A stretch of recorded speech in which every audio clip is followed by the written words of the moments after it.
Shalom, saudara dan saudari yang terkasih dalam Tuhan kita Yesus Kristus.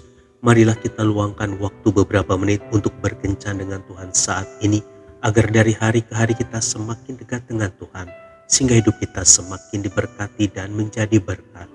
Bacaan dari Injil Matius bab 5 ayat 44. Tetapi aku berkata kepadamu, kasihilah musuhmu dan berdoalah bagi mereka yang menganiaya kamu.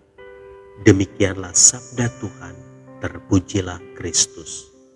Saudara dan saudara yang terkasih dalam Tuhan kita Yesus Kristus, orang yang bersikap baik kepada kita harus kita perlakukan dengan baik. Sedangkan orang yang berbuat jahat dan menganiaya kita, patut kita benci dan musuhi. Inilah sikap anak dunia. Prinsip kekristenan berbeda dari prinsip dunia ini.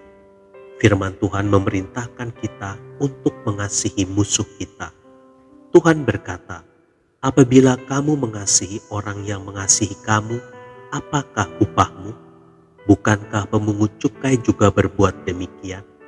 Dan apabila kamu hanya memberi salam kepada saudara-saudaramu saja, apakah lebihnya daripada perbuatan orang lain? Bukankah orang yang tidak mengenal Allah pun berbuat demikian? Kejahatan tidak akan dapat ditaklukkan dengan kejahatan, tetapi kebaikanlah yang mampu mengalahkan kejahatan. Mungkin kita bertanya, saya adalah manusia biasa, mustahil bisa mengasihi musuh. Alkitab menambahkan, haruslah kamu sempurna sama seperti Bapamu yang di sorga adalah sempurna. Mustahilkah? Tentu tidak. Karena status kita adalah anak-anak Allah, berarti benih ilahi itu ada di dalam kita dan sudah seharusnya kita mewarisi sifat dan karakternya. Allah tidak pernah memberi perintah yang mustahil untuk kita lakukan. Tuhan menghendaki kita memiliki hidup yang berbeda dari dunia. Untuk itulah kita dipanggil supaya hidup kita menjadi berkat.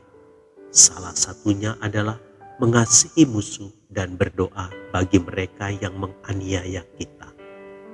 Tuhan Yesus memberkati. Marilah kita berdoa dalam nama Bapa dan Putra dan Roh Kudus. Amin.